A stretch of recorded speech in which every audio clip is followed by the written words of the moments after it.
ದೇವದಾಸಿ ನಮ್ಮ ಜೊತೆ ಮಾತನಾಡ್ತಾ ಇದ್ರು, ಎಷ್ಟು ಕಷ್ಟಗಳನ್ನು ಅನುಭವಿಸಿದ್ದಾರೆ ಅನ್ನುವುದನ್ನ ಹೇಳ್ತಾ ಇದ್ರು.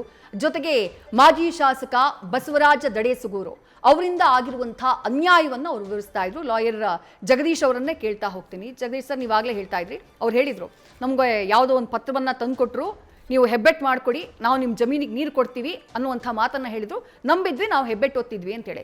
ಆ ಖರೀದಿ ಪತ್ರ ಏನಿದೆ ಅದನ್ನ RTI ಮೂಲಕ ಏನಾದರೂ ಪಡೆಯುವಂತಹ ಪ್ರಯತ್ನವನ್ನು ಮಾಡಿದ್ರೆ ಅದರಲ್ಲಿ ಏನು ಉಲ್ಲೇಖ ಮಾಡಿದ್ದಾರೆ? ಅವರು ಹಣ ಕೊಟ್ಟಿದ್ದೀವಿ ನಾವು ಅವರಿಗೆ ಅಂತ ಏನಾದರೂ ಮಾಹಿತಿಯನ್ನ ಕೊಟ್ಟಿದ್ದಾರೆ, ಏನಿದೆ ಅದರಲ್ಲಿ ಅಂತ ಹೇಳಿ ಸರ್? ಹೌದು, ಇದು ನಾವೆಲ್ಲ ದಾಖಲಾತಿಗಳನ್ನು ಕಲೆಕ್ಟ್ ಮಾಡಿದ್ದೀನಿ ಮೇಡಮ್. ಅದರಲ್ಲಿ ಅವ್ರ ಪತ್ನಿಗೇನೆ ಖರೀದಿ ಮಾಡಿಸ್ಕೊಂಡಿರ್ತಾರೆ ಕೆಲವೊಂದು. ಬಸವರಾಜ ದಡೇಸೂರು ಅವರು ಅವ್ರ ಪತ್ನಿ ಹೆಸರಲ್ಲಿ ಖರೀದಿ ಮಾಡ್ಕೊಂಡಿರ್ತಾರೆ.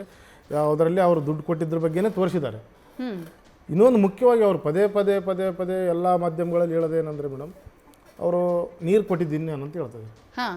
ಅವರು ಶಾಸಕರಾಗಿದ್ದು ತದನಂತರ ನೀರು ಕೊಟ್ಟಿದ್ದೀನಿ ಅಂದ್ರೆ ಹೆಂಗೆ? ಅವರು ಸ್ವಂತ ಜಮೀನಿಂದ ಕೊಟ್ಟಿದ್ದಾರೆ, ಹೆಂಗೆ ಅದು? ಅವ್ರು ಯಾಕೆ ಇವ್ರ ಹೊಲದ ಮೇಲೆ ಯಾಕೆ ಪರ್ಸನಲ್ ಇಂಟ್ರೆಸ್ಟ್? ಇವ್ರು ನೀರು ಕೊಡಕ್ಕೆ ಅವ್ರು ಯಾರು? ಅವರು ತುಂಗಭದ್ರಾ ನದಿ ಏನು ಅವ್ರದಾ? ನೀರು ಬೇಕಾದ್ರೆ ಅವ್ರು ಮಾಡ್ಕೊಳ್ತಾರೆ. ನಾನು ನೀರು ಕೊಡ್ತೀನಿ, ನಾನು ನೀರು ಕೊಟ್ಟೆ, ಅದ್ರ ವಿಷಯನೇ ಅಲ್ಲ ಮೇಡಮ್, ಅಸಮಂಜಸವಾದ ವಿಷಯ. ಅದು ಸುಮ್ಮನೆ ಅವರು ಒಂದು ಹೇಳಿಕೆ ಕೊಡೋದು. ಅವರು ಏನ್ ಮೇಡಮ್, ಒಂದು ನಿಮಿಷ ಸರ್, ಒಂದು ಕ್ಲಿಯರ್ ಮಾಡ್ಬಿಡಿ. ಈಗ ಅವ್ರು ನೀರು ಕೊಟ್ಟಿದ್ದೀನಿ ಅಂತಂದ್ರೆ ಈಗ ಅವ್ರದ್ದೇನೋ ಬೋರ್ವೆಲ್ ಇಂದ ನೀರು ವ್ಯವಸ್ಥೆ ಮಾಡಿದ್ದಾರೆ, ಅದು ಅವ್ರದ್ದೇನೋ ಖಾಸಗಿ ಜಮೀನಿಂದ ನೀರು ಬರೋ ಹಾಗೆ ಮಾಡಿದ್ದಾರೆ, ಹಂಗೇನಾದ್ರೂ ಮಾಡಿದಾರ? ಅವ್ರು ನೀರು ಕೊಟ್ಟಿದ್ದೀನಿ ಅಂತ ಏನಕ್ಕೆ ಹೇಳ್ತಾ ಇರೋದು, ಕ್ಲೈಮ್ ಮಾಡ್ಕೊಳ್ತಾ ಇರೋದು? ಪ್ರಕ್ರಿಯೆಗಳು 2011-12 ನಡೀತಾವಲ್ಲ ಮೇಡಮ್, ಅವ್ರು ಏನಂತ ಹೇಳ್ತಾ ಇದ್ದಾರೆ, ನೀರು ಕೊಡೋದಕ್ಕೋಸ್ಕರ ನಾನು ಜಮೀನು ಖರೀದಿ ಮಾಡಿದೆ ಅಂತ ಹೇಳ್ತಾರೆ. 2011-12 ಅವ್ರು ನೀರು ಕೊಟ್ಟಿದ್ರೆ ಜಮೀನಿಗೆ, ಅವರು ಹೇಳುವಂತ ರೀತಿಯಲ್ಲೇ ಇದ್ರೆ, ಈಗ 2022 15 ಕೋಟಿ ನೀರಾವರಿ ನಿಗಮದಿಂದ ಬಳಕೆ ಮಾಡ್ತಾರೆ ಇದೇ ಲ್ಯಾಂಡ್ಗೆ. ದಾಖಲಾತಿದೆ ನನ್ನ ಹತ್ರ. 15 ಕೋಟಿ ಅಷ್ಟು ಅನುದಾನ ಬಳಕೆ ಮಾಡಿದ್ದಾರೆ. ಅದರಲ್ಲಿ ಬಂದು ಇವರು ದೇವದಾಸಿ ಮಹಿಳೆಯರಿಗೆ ಕೊಟ್ಟಂತ ಸರ್ವೆ ನಂಬರ್ 81-84 ಅನುದಾನ ಬಳಕೆ ಆಗಿದೆ. ಅಂದ್ರೆ ಈಗ ಅವ್ರ ಜಮೀನಿಗೆ ನೀರು ಬರ್ತಾ ಇರೋದು ಎಲ್ಲಿಂದ? ನೀರಿನ ವ್ಯವಸ್ಥೆ ಇದೆಯಾ ಜಮೀನಲ್ಲಿ? ಮೇಡಮ್, ಆಕ್ಚುಲಿ ಅಂದ್ರೆ ನೀರು ಬರ್ತಾನೆ ಇಲ್ಲ, ನೀರೇ ಇಲ್ಲ ಜಮೀನಲ್ಲಿ. ಅವರು ಸುಮ್ಮನೆ ಹೇಳ್ತಾ ಇರೋದು ಅಷ್ಟೇ. ಓಕೆ, ಏನು ಮಾಡ್ದೇನೆ ಹೆಂಗ್ ಕ್ಲೈಮ್ ಮಾಡ್ಕೊಳ್ತಾರೆ ನಾವು ನೀರು ಕೊಟ್ಟಿದೀವಿ ಅಂತ ಹೇಳಿ? ಇದು ಅಷ್ಟು ಬಳಕೆ ಆಗೈತೆ. 14-15 ಕೋಟಿ ಅನುದಾನ ಮೇಡಮ್. ಇದು 2022 ಬಂದಿರೋದು. ಇದು ಅಲ್ಲ, ಈಗ ಈ ಪ್ರಕಾರನೇ ನಾವು ನೋಡ್ತಾ ಹೋದ್ರು, ಈ ಸರ್ವೆ ನಂಬರ್ ನಲ್ಲಿ ನೀರ್ ಕೊಟ್ಟಿದ್ದಾರೆ ಅಂತ ಹೇಳ್ತಾ ಹೋದ್ರು, ಅದು ಗವರ್ಮೆಂಟ್ ಕೊಟ್ಟಿರೋದಲ್ವಾ, ಇಲಾಖೆ ಕೊಟ್ಟಿರೋದಲ್ವಾ? ಅದ್ರಲ್ಲಿ ಬಸವರಾಜ ದಡೇಸುಗೂರು ಅವ್ರ ಪಾತ್ರ ಏನ್ ಬಂತು? ನೀರ್ ಕೊಟ್ಟು ಭೂಮಿ ಹೆಂಗ್ ಖರೀದಿ ಮಾಡ್ತಾರೆ ಅವರು? ಹಂಗೆ ಆಗಿದೆ ಮೇಡಮ್. ಅವ್ರು ಅದನ್ನ ಮಿಸ್ ಆಗಿ ಹೇಳ್ತಾ ಇದ್ದಾರೆ. ಇದು ಆಗಿರೋದು 2022 ಅಂದ್ರೆ ಇವ್ರನ್ನ ಮಂಗ ಮಾಡಿದ ರೀತಿನೇ ರಾಜ್ಯದ ಜನರನ್ನ ಮಂಗ ಮಾಡಬಹುದು ಅನ್ನೋದು ಅವ್ರ ಥಾಟ್ ಅಂತ ಹೇಳಿ. ಒಟ್ಟಾರೆ ಅದನ್ನು ಮುಚ್ಚಾಕುವಂಥದ್ದು ತಂತ್ರಗಾರಿಕೆ ಅವ್ರದ್ದು ಅಷ್ಟೇ, ಮತ್ತೇನಿಲ್ಲ.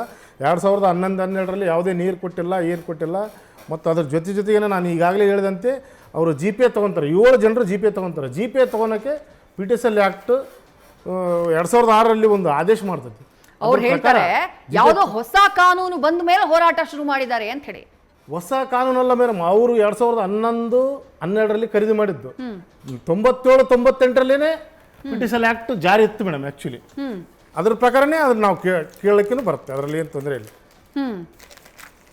ಅದರ ಜೊತೆಗೇನೆ ಈಗೇನು ದೇವದಾಸಿ ಮಹಿಳೆಯರ ಜಮೀನನ್ನು ತಗೊಂಡು ತನ್ನ ಪತ್ನಿ ಮಾಡಿಸ್ಕೊಂಡು, ಅಂದ್ರೆ ನೀವು ಹೇಳೋದು ಪಿಟಿಷನ್ ಆಕ್ಟ್ ಪ್ರಕಾರ ಕೂಡ ದೇವದಾಸಿ ಮಹಿಳೆಯರಿಗೆ ಕೊಟ್ಟಿರುವಂತಹ ಜಮೀನು ಏನಿದೆ ಅದನ್ನ ಅವ್ರು ಯಾರಿಗೂ GPA ಕೊಡೋ ಹಾಗಿಲ್ಲ, GPA ಮಾಡೋ ಹಾಗಿಲ್ಲ.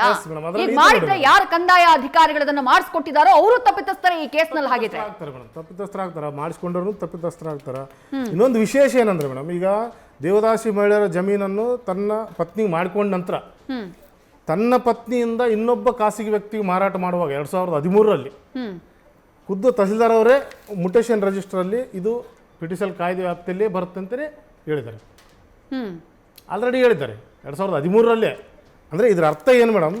ಅಂದ್ರೆ ಇನ್ನೊಂದ್ಸಲ ವಿವರಿಸಿ, ಅದ್ರಲ್ಲಿ ಏನು ಹೇಳಿರೋದು ಎಕ್ಸಾಕ್ಟ್? 2013 ಅಂದ್ರೆ ಈ ದೇವದಾಸಿ ಮಹಿಳೆ ಜಮೀನನ್ನು ತಮ್ಮ ಪತ್ನಿ ಮಾಡಿಸ್ಕೊಂತಾರೆ. ಫಸ್ಟ್ ತಮ್ಮ ಪತ್ನಿ ಕಡೆಯಿಂದ ಪತ್ರ ಮಾಡಿಸ್ಕೊಂಡು ಅವ್ರ ಪತ್ನಿ ಹೆಸರಿಗೆ ಮಾಡಿಸ್ಕೊಂತಾರೆ, ಪತ್ನಿ ಹೆಸರಲ್ಲಿ ಮಾಡಿಸ್ಕೊಂತಾರೆ ಮೇಡಮ್. ಮಾಜಿ ಶಾಸಕ ಬಸವರಾಜ ದಡೇಸುಗೂರು. ಆಮೇಲೆ ತಮ್ಮ ಪತ್ನಿಯಿಂದ ಬೇರೆ ಖಾಸಗಿ ವ್ಯಕ್ತಿಗೆ ಮಾರಾಟ ಮಾಡ್ಲಿಕ್ಕೆ ಹೋಗ್ತಾರೆ. ಅವರು ಅನ್ಯ ಕೋಮಿನವರು, ಪರಿಶಿಷ್ಟ ಜಾತಿ ಪರಿಶಿಷ್ಟ ಪಂಗಡದಲ್ಲಿ ಬರಲಾರ್ದಂತವ್ರು. ಅವರಿಗೆ ಖರೀದಿ ಕೊಡುವಾಗ ತಹಸೀಲ್ದಾರ್ ಅವರು 2013 ಇದ್ದಂತ ತಹಸೀಲ್ದಾರ್ ಅವರು ಈ ಜಮೀನು PTCL ಕಾಯ್ದೆ ವ್ಯಾಪ್ತಿಯಲ್ಲಿ ಒಳಪಡುತ್ತೆ ಅಂತಾನೆ ಶರ ಮಾಡಿದ್ದಾರೆ.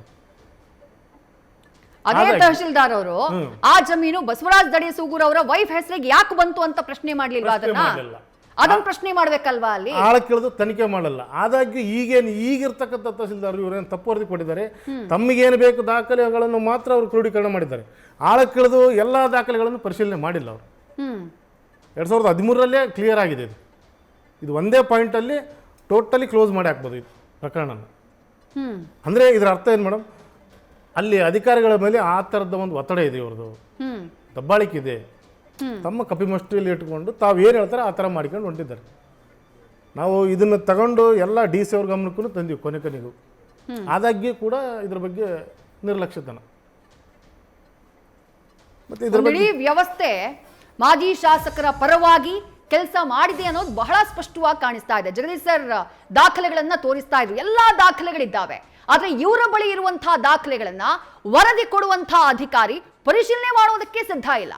ಅವರಿಗೆ ಒನ್ ವೇನಲ್ಲಿ ಏನ್ ಕಾಣಿಸ್ತಾ ಇದೆಯೋ, ಏಕಪಕ್ಷೀಯವಾಗಿ ಅವ್ರು ಏನು ಮಾಡಬೇಕು ಅನ್ಕೊಂಡಿದ್ದಾರೋ ಅಥವಾ ಹೀಗೆ ಮಾಡಿ ಅಂತ ಹೇಳಿ ಅವ್ರಿಗೇನ್ ಸೂಚನೆಯನ್ನ ಕೊಟ್ಟಿದ್ದಾರೋ ಹಾಗೆ ವರದಿಯನ್ನ ಕೊಟ್ಟ ರೀತಿ ಕಾಣಿಸ್ತಾ ಇದೆ. ನ್ಯೂಸ್ ಫಸ್ಟ್ ನಿರ್ಭೀತಿಯಿಂದ ನಿಮ್ಮ ಪರವಾಗಿ.